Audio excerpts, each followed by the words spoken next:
কৃষ্ণ কৃপাময় হে যার আজ্ঞা হিরে বনে ব্রহ্মাণ্ড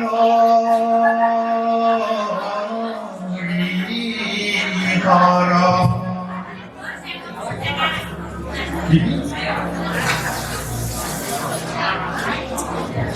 মৎস্য কুর্ম আদি অঙ্ক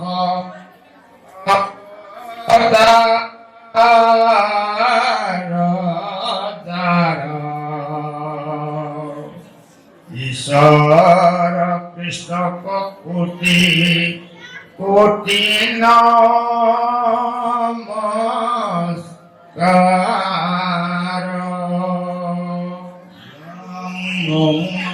মধুমুর রিপুম হরি ঐতঞ্জু তময়াতি হুয়ে কসমরি রাম সমস্তে জগত উদ্ধারক যার নাম হেনয় কৃষ্ণক করু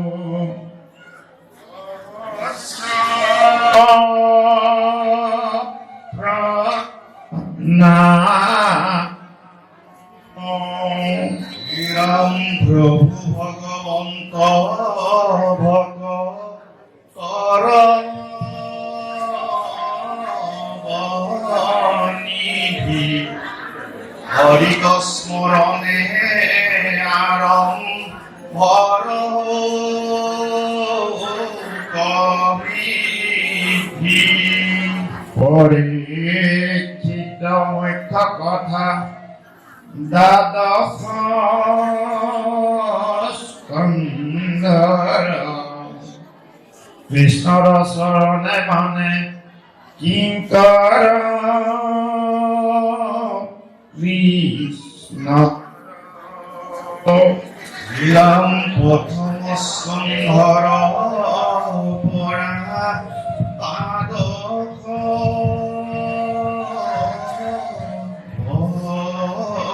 জন্তে গহিরারা সাক মহা মুনিন্দ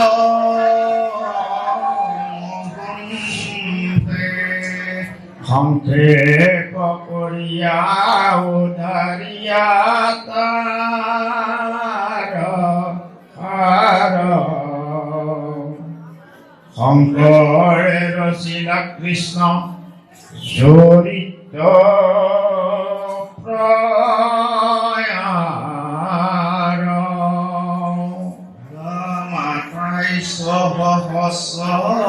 হরিঘি প্রেরত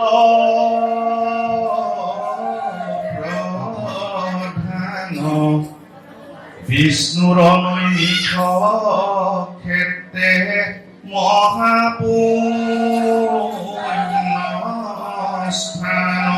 রামায়ণ করি ফুট কপাতিলাস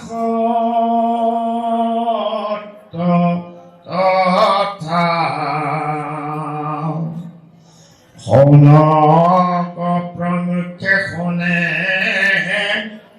ভাগৱত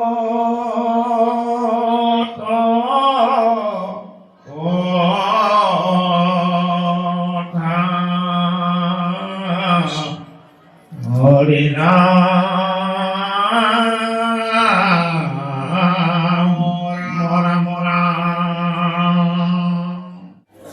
অসমীয়া শব্দ এটাৰ অৰ্থ ইংৰাজী অভিধানখনৰ মতে ব্যাখ্যা কৰিলে তাৰ সঠিক অৰ্থটো নোলাবও পাৰে। ভাগৱতৰ অৰ্থৰ বিচাৰিবলৈ যাওঁতে আমাৰ অনৰ্থ এইকাৰণেই হৈ যায় কাৰণ আমি ভাষ্য গ্ৰন্থক কেতিয়াবা ভুল কৰি পেলাই নিজৰ মতটো স্থাপন কৰিবলৈ যাওঁ। গতিকে মই খোলাকৈ কৈছো, কোনোবাখিনিক যদি মোৰ ব্যক্তিগত মত বুলি ভাবে তেতিয়াহ'লে স্ব ইচ্ছাই তাক পৰিত্যাগ কৰিব। আমাৰ মানুহে কেতিয়াবা ধৰ্ম বিচাৰে আমুকে আমুকক তেনেকে কৈছে তামুকে তামুকক তেনেকে কৈছে কি দৰকাৰ নে কি কৈছে ভাগৱতৰ ক্ষেত্ৰত আপুনি কি কয় মই কি কয় সেইটো মুঠেও বিচাৰ্য বিষয় নহয় ভাগৱতৰ তাৎপৰ্য কি লিখা আছে সেইটোৱে বিচাৰ্য বিষয় হয়নে কাৰণ মানুহে যেতিয়া নিজৰ বুজাৰ মতে ধৰ্ম চলাবলৈ যায় ন তেতিয়া সব খেলি মেলি হৈ যায় মই নিজৰ বুজাৰ মতে কৰিলে নহ'ব তাৰ কাৰণে ভাগ্যখনৰ ওচৰলৈ যাব লাগিব যেনেকে মই সৰু উদাহৰণ এটা দিছো মাজতে ভগৱানক যেতিয়া নিৰাকাৰ বুলি কওঁ তেতিয়া সাধাৰণ মানুহজনৰ মনলৈ এইটো ভাবে ভগৱান নিৰাকাৰ মানে কি ভগৱানৰ কোনো আকাৰ নাই হয়নে নহয় কিন্তু তাৎপৰ্য নিৰাকাৰ অৰ্থ তেনেদৰে লিখা হোৱা নাই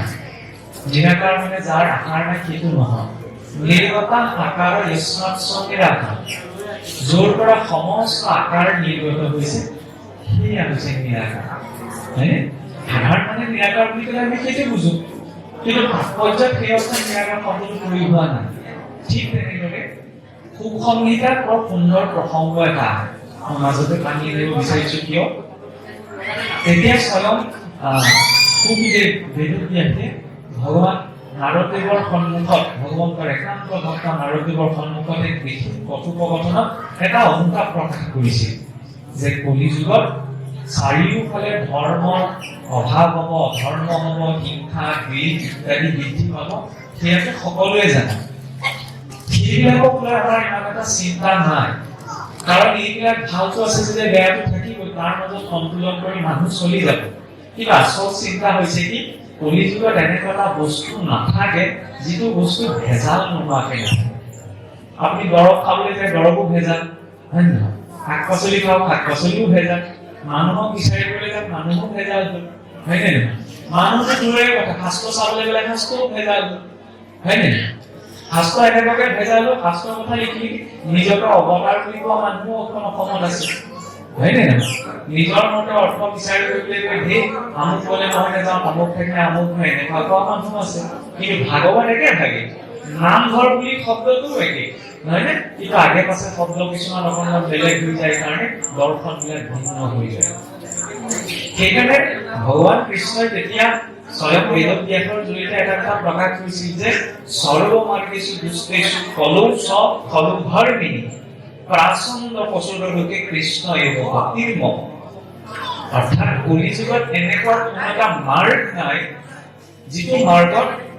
আসনকাৰী প্ৰৱেশ কৰা নাই শুনিলে অকণমান টান হয় কিন্তু যদি চোৱা যায় কোনেও আমি নিজকে সম্পূৰ্ণ শুদ্ধ বুলি ক'ব নোৱাৰো ইমানেই ভেজাল সোমালে সকলোৰে দিশত নহয়নে সম্পাদনাৰ ক্ষেত্ৰত যেনেকে ভাগৱত চাওকচোন আমাৰ অসমীয়া মানুহৰ ভাগৱতো এভাগ নহয় হয়নে সেইফালে আপোনাৰ পুৰণা বুলি কোৱা হয় হৰিনাৰায়ণ দত্ত বৰুৱা পিছত ডক্টৰ কেশৱানন্দ গোস্বামী নবীন চন্দ্ৰ মাতা তিনিভাগ ভাগৱতৰ পথ একেই নহয় কোনোবাখিনি সেয়াই নাতি লাগে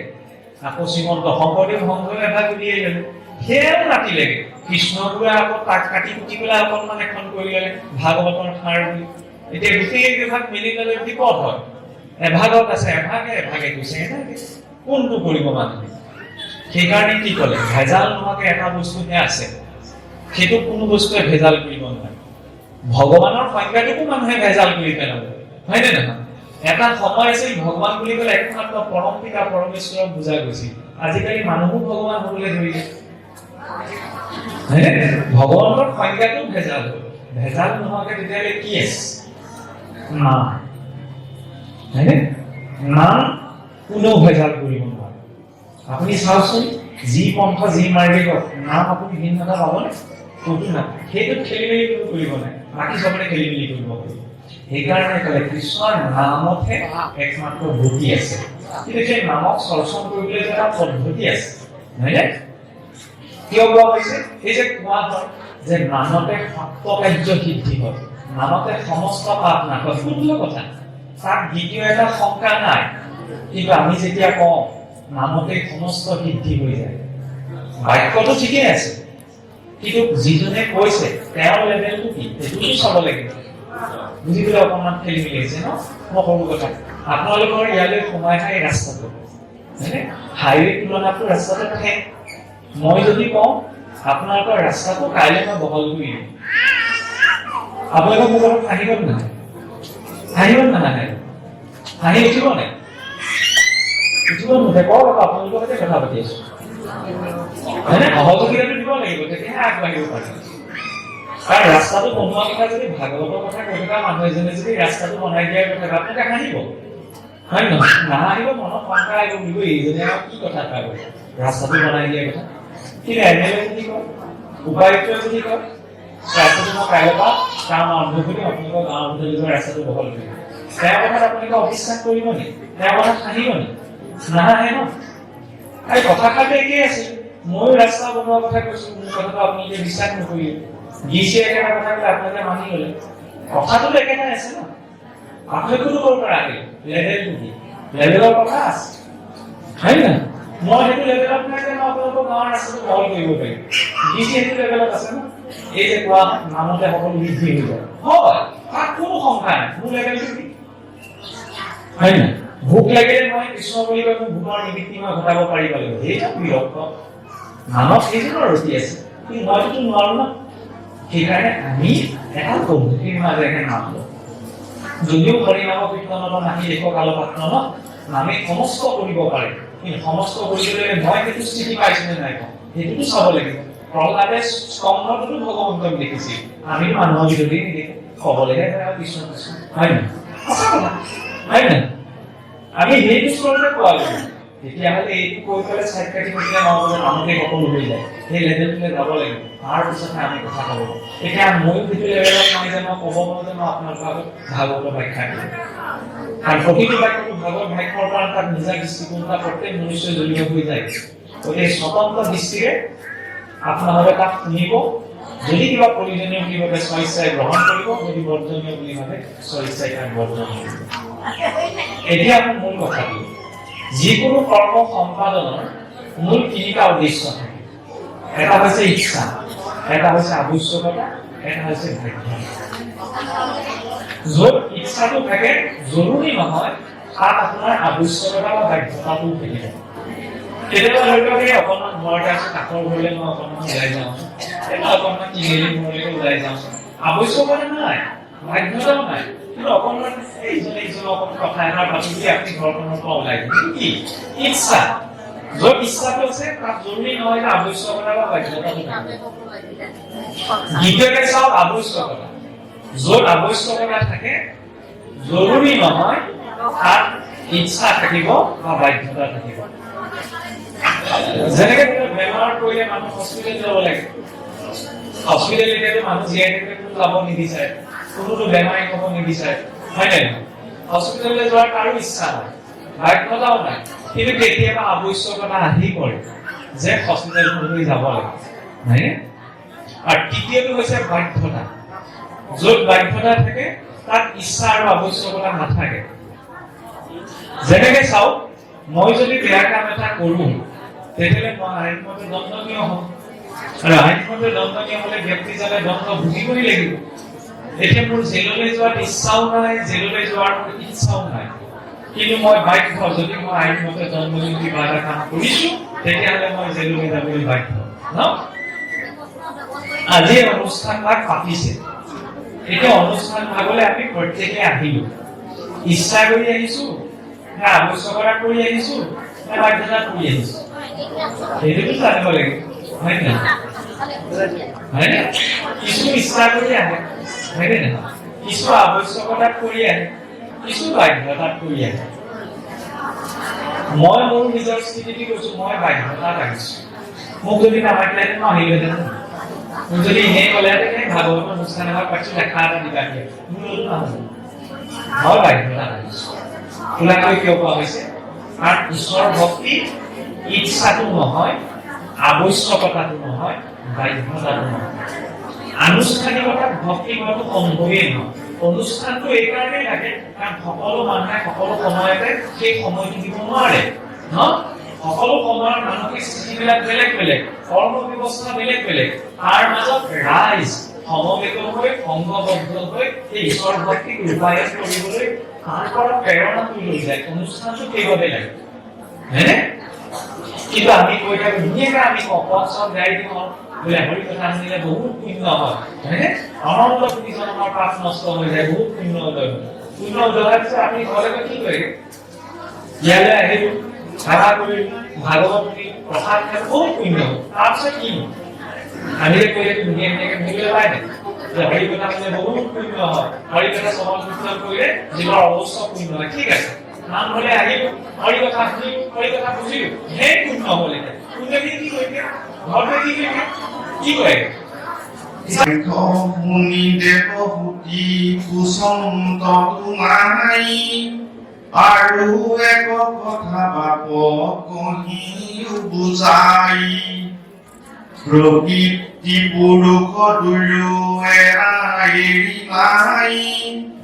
অন্যে আশ্ৰয় কৰিছে কথাই নাহি ভিন্ন ভাৱ যেন জলৰ ঘৰ প্ৰকৃতি পুৰুষ দুয়ো হেৰি পতংকৰ মুক্ত হেন কৰাচিতো দেখি পুনঃ তাৰো সংসাৰৰ উৎপন্ন লোকৰ মুখ্য কেন মতে হয় ইটো মোৰ সংশয় চে দিও কৃপাময় পুৰুষ প্ৰকৃতিৰ বিবেকেৰে মুখ্যৰ কি বৰ্ণনা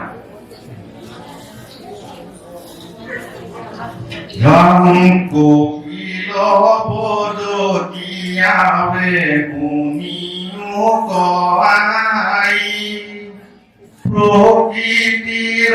সম্বন্ধ মাত্ৰ বন্ধ হেতু নাই কিন্তু গুণ বিধি কৰিয়া কৰ্তব্য আপত্তি গুচিলে জীৱ মুকুতি পাব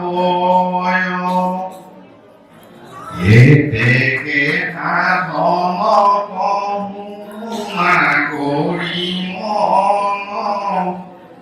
একান্ত সাধুৰ সংগ লৈও সৰ্বক্ষণ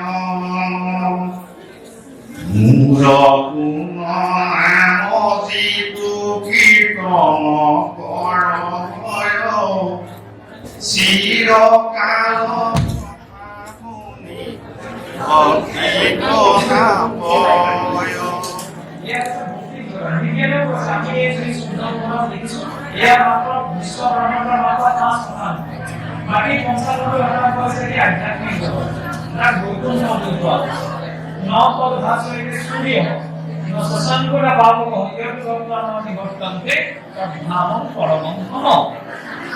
যি স্থানত চন্দ্ৰসূৰ্যৰ পোহৰ দিয়াৰ প্ৰয়োজনীয়তা নাই, যি স্থান ঈশ্বৰৰ ব্ৰহ্মজ্যোতিৰে প্ৰকাশ পায়, সেই স্থান হৈছে বৈকুণ্ঠ। আৰু সেই বৈকুণ্ঠত ৭টা স্তৰ আছে, যিদৰে আমাৰ শৰীৰত ৩৬ স্তৰ আছে। শৰীৰত ৬টি চক্ৰ, মূলাধাৰ, স্বাধিষ্ঠান, মণিপুৰ, অনাহত, বিশুদ্ধি, আজ্ঞা, সহস্ৰাৰ। ইয়াত ৭টি চক্ৰ আছে ন। সিংহাসন শৰীৰটি তলত আছে, ৭টি ভাগ আছে। সিংহাসন তলৰ ৭টি তলতে কি বুজাইছে? বৈকুণ্ঠৰ ৭টি ভাগ। যেতিয়ালৈকে মূলাধাৰৰ পৰা সহস্ৰাৰলৈকে জীৱই নিজৰ প্ৰাণমুক্তি দিব নোৱাৰে ন, তেতিয়ালৈকে তাৰ মুক্তি সম্ভৱ নহয়। ভক্তি মাৰ্গত মুক্তি উপেক্ষা কৰা হৈছে। এইজনে মুক্তি উপেক্ষা কৰিছে বৈৰাগ্যৰ স্থিতিত উপস্থিত হৈছে। আপুনি মই ক'ব মুক্তি নালাগে, তেতিয়াতো ডাঙৰ মুখ্যমন্ত্ৰী একৰ নহয়। কাৰণ চাকৰিটো মই পোৱাই নাই, নোপোৱাকে যদি মই চাকৰিটো নালাগে নালাগে বুলি কৈ থাকোঁ, কাম হ'ব জানো? প্ৰথমতে চাকৰিটো পাব লাগিব, তাৰপাছত যদি স্পৃহা নাই চাকৰিটো এৰি দিব। প্ৰথম মূৰ্তি ধুনীয়াকে বুজিব আৰু ভগৱান কৃষ্ণ উদ্ধৱৰ লগতে আছিল, নহয় আকৌ চেষ্টা কৰিব লগা হৈছে, ঈশ্বৰৰ লগতে আছে। কিন্তু যেতিয়া ঈশ্বৰে তেওঁক এৰি থৈ গুচি গ'ল, তেওঁ এতিয়া সাধাৰণ ভক্তি আশ্বাস কৰি ঈশ্বৰৰ ওচৰত যাব লগা হৈছে। যেতিয়া উপস্থিতিত ইমান এটা মূল্যটো বুজা নাযায়, যিটো মূল্য উপস্থিতিত বুজা যায়। মানুহৰ জীয়াই থকা মানুহৰ মূল্যটো বুজা নাযায়। মই ইছলাম ভাৱনা আপুনি চাওক, যেতিয়া কিবা কাৰণত ঘৰৰ মানুহজন ৬ বছৰ চাকৰি সূত্ৰে হওক বা কেতিয়াবা ল'ৰা ছোৱালী ৩-৪ বছৰ ঘৰৰ বা বাহানৰ চাকৰি কৰিব লগা হয়, কেতিয়াবা ঘৰত যি কিছু চলাই আছে সেইটো একো বেলেগ, 6-7 বছৰ পূৰ্বত যদি সদায় গাড়ী পৰা ব্যক্তিজনীটো পঢ়িবলৈ কৰিছে সবসম কৰাইছে মানে ইমান লেখা আমি বিৰহে কি কৰে ভক্তি কৰি কৃষ্ণ এইকাৰণে ভক্তি যুক্ত হ'লে এজন ভক্ত হ'লে কি দিয়ে বিৰহে ভক্তি কৰি কৃষ্ণ কৰে এখানে ছোট বড় ভগবান আসলে এটা ডিসটেন্স মেইনটেইন দিয়ে এটা আমরা এখন এটা আমি করি না যদি পাই না তাহলে বলতে পারি এটা ভক্তি ভক্তি যে ভোগাসনা মুক্তি মুক্তিটা মুক্ত করা বলতে না মানে এই ভক্তি যেটা দেওয়া যে ভগবান চরণ ক্ষেত্রে শান্তি আনন্দ পাওয়া যায় ঠিক মুক্তি আর তার মধ্যে এতিয়া নাই কত কখনো ইয়ার পরবর্তী অধ্যায় আছে তো লেসারি ভগবন্তৰ ভগবন্ত আমি বুঝিলো যে মুক্তি মানসিক শৰীৰটোহে পায় আমি যে ভাৱহে আচল কথা ভাৱটোহে লাগে ভাৱ কেনেকে কোনোবাই কৈ দিলে ভাৱ আহি যায় নহয় যোগম ভগৱতী ধ্যানম ধ্যানম ভগৱতী ভাৱম প্ৰথমতে যোগ মানে কি হক নাম মানে আমি যে কথা পাতিছো যে নামঘৰ গোৱাৰ আগমনৰ নামনি যেনে শৰীৰটি দিলে শৰীৰটি দিয়াৰ লগে কি কৰিলে শৰীৰটোতে সংযোগ ঘটিলে ঘটালে মানে সবে প্ৰাণায়ামৰ যদি যেনেকৈ অনুলোম কোনো আকিকাৰে বায়ু টানিলৈ ভাৱ আকিকাৰে উলিয়াই দিয়ে আকৌ ভাৱ আকিকাৰে বায়ু আকিকাৰে উলিয়াই দিয়ে তাৰপিছত দীঘলকৈ দুই-তিনিটা উশাহ লৈ সংখ্যা বাঢ়াব পাৰে কোনোবা চেষ্টাৰ মানে প্ৰাণায়াম তাৰপিছত কি হয় মনটো শান্ত আৰু নিৰ্মল ভাৱতে অতি প্ৰতিবিম্ব বুজায় মনটো নিৰ্মলেহে ধ্যান কৰিব পাৰি ইয়াৰ পিছত যেতিয়া সেই এখন আসনত বহি মনটো নিৰ্মল হ'ব তেতিয়া ভগৱন্তৰ ধ্যান কৰিব তেনেকৈ নিজৰ শৰীৰৰ হৃদয়ত অষ্টকোণৰ এটা মণ্ডল আছে আঠুটা কোণৰ প্ৰদীপৰ পানী গতিত এটা মণ্ডল আছে এই আঠুকোণৰ আঠুটা কোণতে জীৱই নিজৰ কৰ্ম সংস্কাৰ অনুসাৰে অধিষ্ঠান লাভ কৰে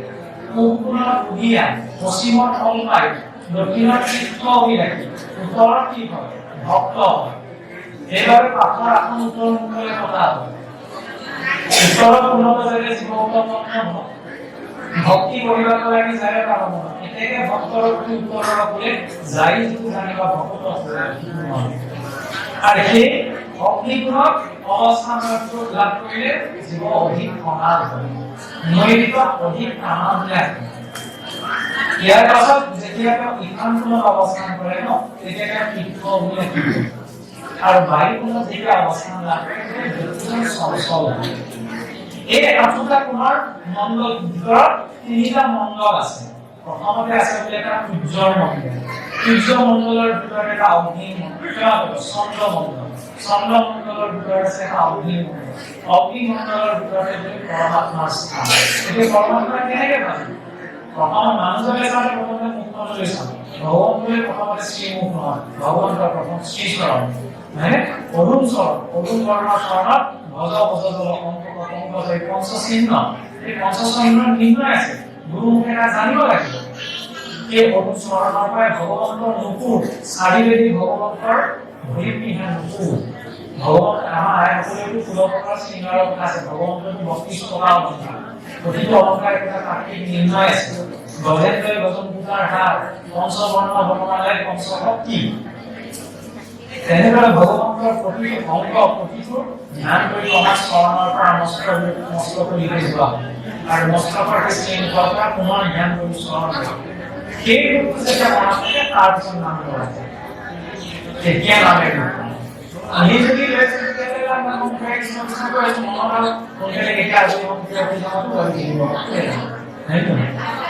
মনত যিটো চিন্তা হৈছে তাৰ যোগেদি গতি পায় কংস ভগৱানৰ নাম লৈ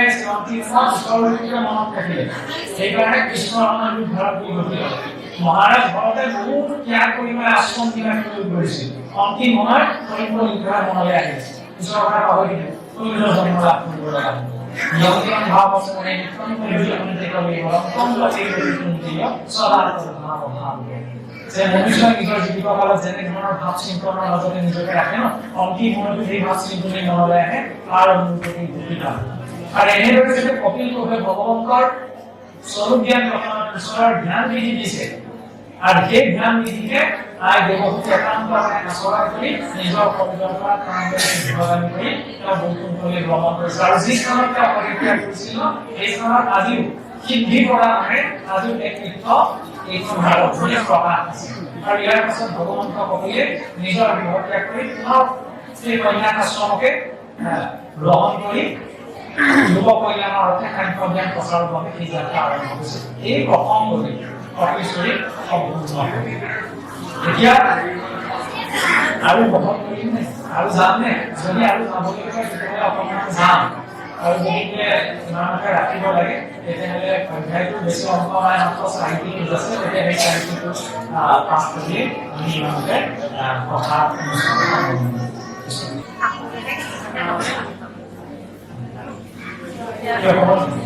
অকণমান যাওক আৰু তেতিয়াহ'লে এটা কাম কৰিম আৰু অকণমান আছে তেওঁলোকে কষ্ট ভালদৰে পাইছে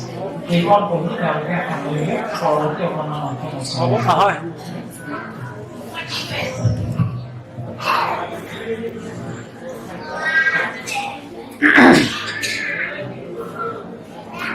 শ্ৰীৰাম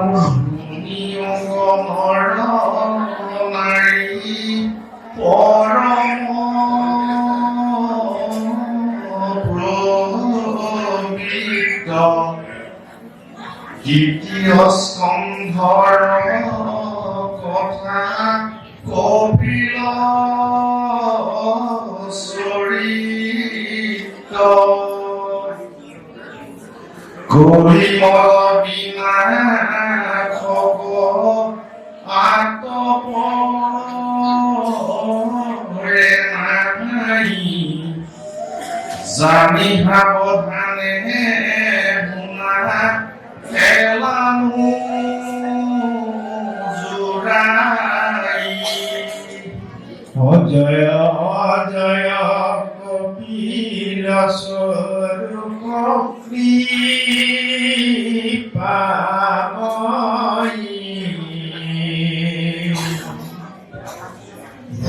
ভগৱতী বিৰক্তি যিটো কৰিলা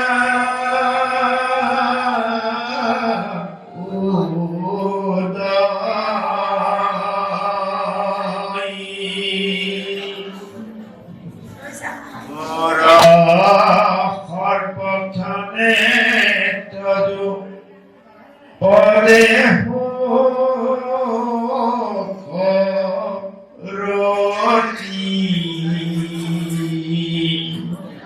এই কৃপা কৰা বাপ অগতি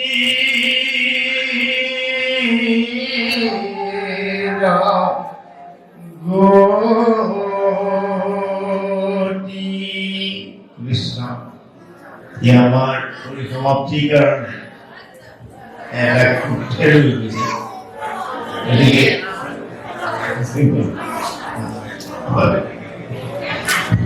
ৰাম গোপাল শৰণে কহে গোবিন্দ দাস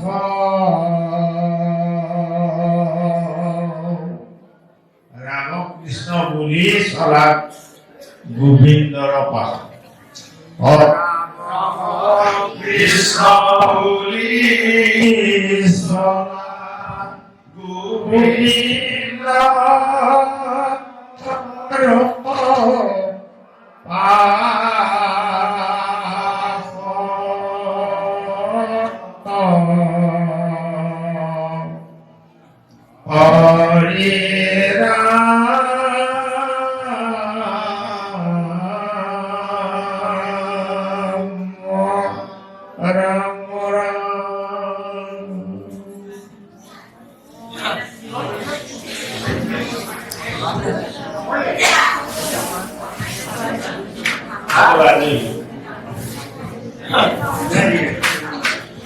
ৰাম মোৰ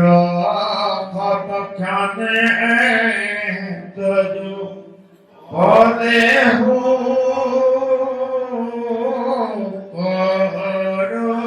কৰতি এই কৃপা কৃপা কৰা বাপ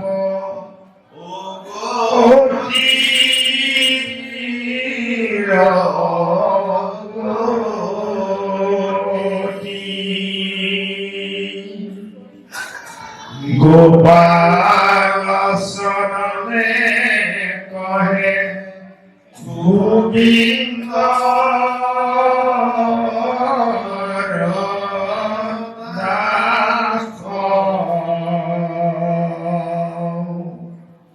ৰাম কৃষ্ণ বুলি সবা গোবিন্দ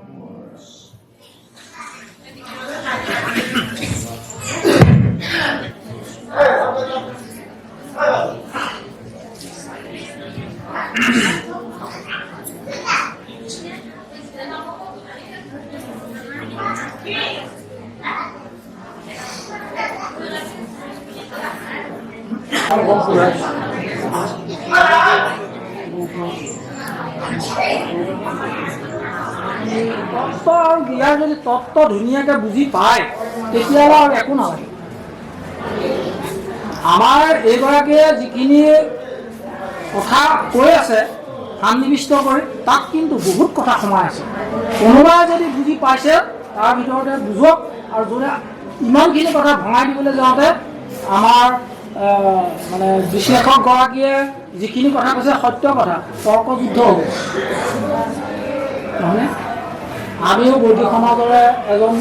ভক্ত, গতিকে সমাজত বিভিন্ন সমাজৰ মানুহ আছে, গতিকে অসুবিধা হয়। সেইকাৰণে কথা মানে কৈ যাওঁতে ৰাখিও যাব লাগিব কিছুমান মানে কথাবিলাক মাজতে মই কৈছোঁ, কাৰণ সকলোৰে দৃষ্টিভংগীবিলাক বেলেগ বেলেগ এইটো নহয় যে এইকাৰণেই কোৱা হৈছে বা এইকাৰণেই জানিব লাগে, কৰে নকৰে নিজৰ খালি মই কিবা এটা মই গিলাচটোত পানী খাইছোঁ এইবোলে মই নাখাওঁ, ঠিকে আছে, খালি গিলাচটোত পানী খালে যাতে শ্ৰদ্ধা নপৰে, যাতে সেই কথাখিনি পৰম্পৰাখিনিৰ ক্ষেত্ৰত কোনোবাই কৰিব বিচৰা নাই, নালাগে কৰিব, খালি সেই কথাটোক লৈ মানে সমাজলৈও এটা বেয়া প্ৰভাৱ আনিব নালাগে, আৰু সেই বস্তুটোৱে সমাজ সংগঠনৰ এটা বিভেদো কৰিব নালাগে। কাৰণ যেতিয়া লক্ষ্যটোতো একেটাই নহ'ব, ঈশ্বৰক পাব বিচাৰিছে, মিলটোতো অসুৰ দেৱতাৰো নাই, কিন্তু সমুদ্ৰ মন্থনটো একেলগেই কৰিছে ন, গতিকে যেতিয়া উদ্দেশ্যটো ডাঙৰ হৈ পৰে তাত সকলো একে জেগালৈ আহিবই দৰ্শনত। তেখেতে ইমান কম বয়সতে ভাগৱতৰ ইমান গুৰুগম্ভীৰ যিখিনি বিষয় দাঙি ধৰিছে, হয়তো আমাৰ বুজাত কিছু অসুবিধা বা তেনেকুৱা হৈছে যে এই বিষয়টো গোটেই গৱেষণালব্ধৰ বৰ জটিল বিষয় এটা। আমি আগতেও এই বিষয়টো শ্ৰৱণ কৰিছোঁ, কিন্তু তাতকে আজি যথেষ্ট পৃথক পাইছোঁ যে যিটো বিষয় ইমান বৈজ্ঞানিকভাৱে উপস্থাপন কৰিছে এইটোত আৰু আমাৰ ক'বলগীয়া একো নাই বুলি আমি অনুভৱ কৰিছোঁ। আমি এই চেগতে তেখেতৰ সুযোগ্য পিতৃ মাতৃলৈও সেয়া নিবেদন কৰিছোঁ। আমি আশা ৰাখিম যে আমাৰ প্ৰতিজন অভিভাৱকে এনেকুৱা সুযোগ্য সন্তান লাভ কৰক, এইখিনি আমাৰ কামনা থাকিলে। Krishna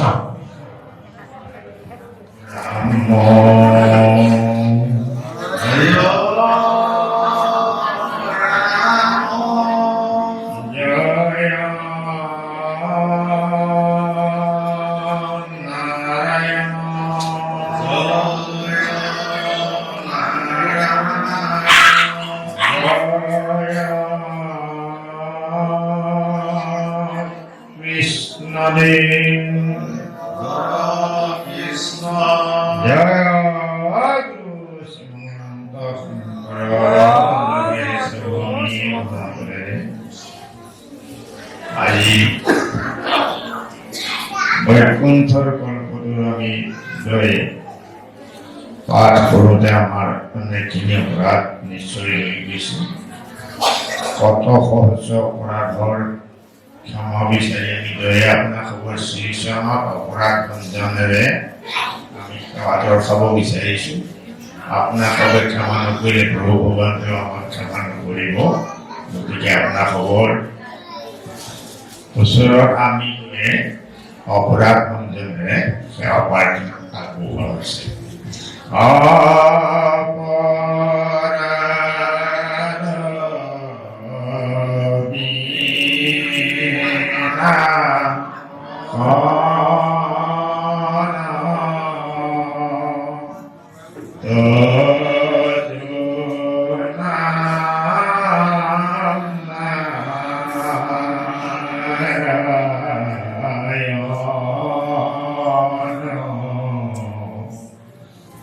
Jani name bokio forane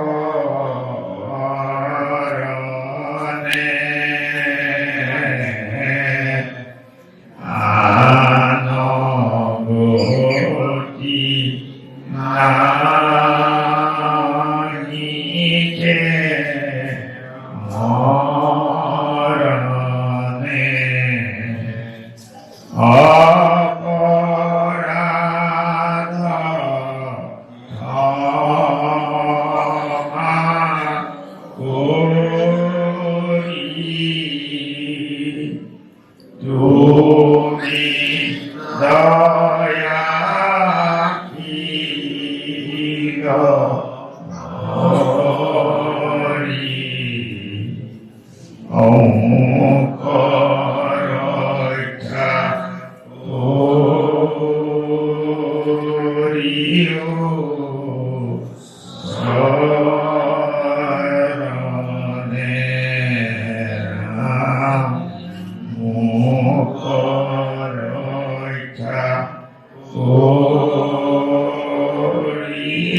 Ram Hari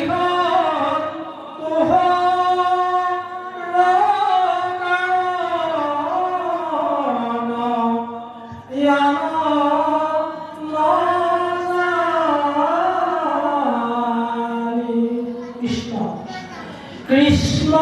নিজ ঈশ্বরের আত্মা প্রিয়তম গুরু কৃষ্ণ বিলে গতি মতি কৃষ্ণ হে ভগবতী কৃষ্ণ পায় নিম জীবন প্রভু কৃষ্ণ পায় নিম জীবন হয় প্রভু আজি এই শ্রী শ্রী তলকাবাৰী এই হৰি গৃহত আজি আই মাতৃসকলে মহা বৈকুণ্ঠৰ মহা ভাগৱত পাঠ কৰ্মৰ মানসেৰে ইয়াত তিনিওগৰাকী ইয়াত একগৰাকী ব্যাখ্যাকাৰ আৰু ইয়াত কীৰ্তন দুগৰাকী কীৰ্তন কৰিছে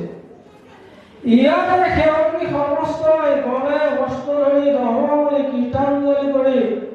আজি এই গোপিনী সমস্তই এই গাঁৱৰ যি অমংগল আছে সেই অমংগল সুমংগল প্ৰকাশ কৰাৰ নিমিত্তে আজি এই হৰিগৃহত বিভিন্ন গাঁৱৰ পৰা ভক্তপ্ৰাণ ৰাইজসকল সমস্তক আমন্ত্ৰণ কৰি আনি ইয়াতে বৈকুণ্ঠৰ যি কল্পতৰু মহাভাগৱত ইয়াতে উপস্থাপন কৰাৰ মানসেৰে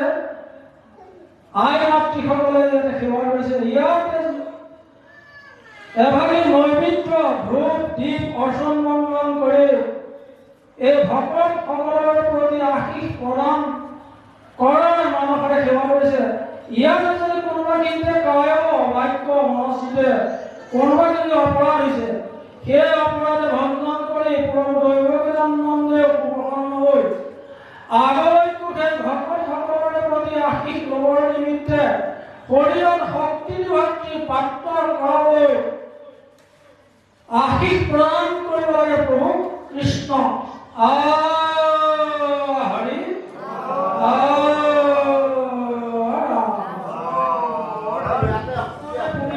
কাম ভগৱত সদান পিছতে মুখে প্ৰণাম প্ৰভু মুখে প্ৰণাম হয় প্ৰভু আজি এই দূৰ দূৰণিৰ পৰা সেই ভগৱান বৈষ্ণৱসকলক আমন্ত্ৰণ কৰি আনি ইয়াতে আসন বৈষণ ভাই বচন তুতি তৰ্পণ ইয়াতে কোনোবা কিন্তু অপৰাধ আছে সেই অপৰাধ বৰ্ণন কৰি প্ৰভু দৈৱকীনন্দে উপসন্ন পৰা আগলৈ ভকতসকলৰ প্ৰতি আশীষ প্ৰদান কৰিব লাগে হৰে